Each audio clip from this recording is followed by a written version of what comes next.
LIC music purchase.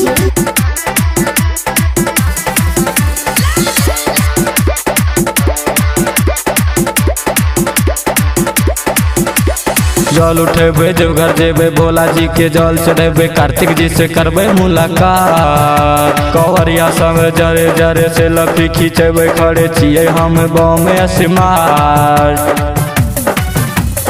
जल उठेबे देवघर जेबे भोला जी के जल चढ़ेबे कार्तिक जी से करबे मुलाकात।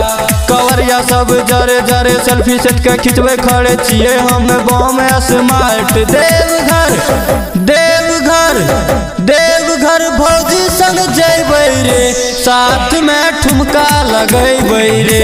देवघर भौजी संग जैबै रे साथ में ठुमका लगैबै रे।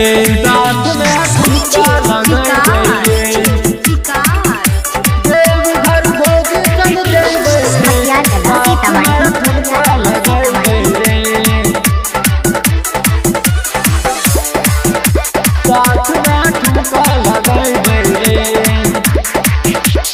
सुल्तानगंज में कांवर सजेबै रे सावन के मेला छे धूम मचेबै रे।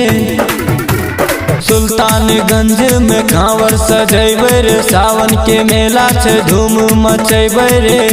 देवघर देवघर देवघर भौजी संग जैबै रे साथ में ठुमका लगैबै रे। देवघर भौजी संग जैबै रे साथ में ठुमका लगैबै रे।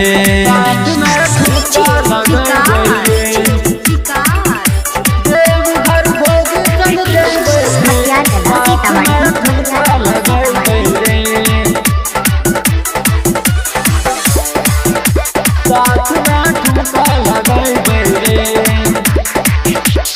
सिंटुआ आशीष संग जल भरेबै रे। चुन्नू के संग में मेला घूमेबै रे।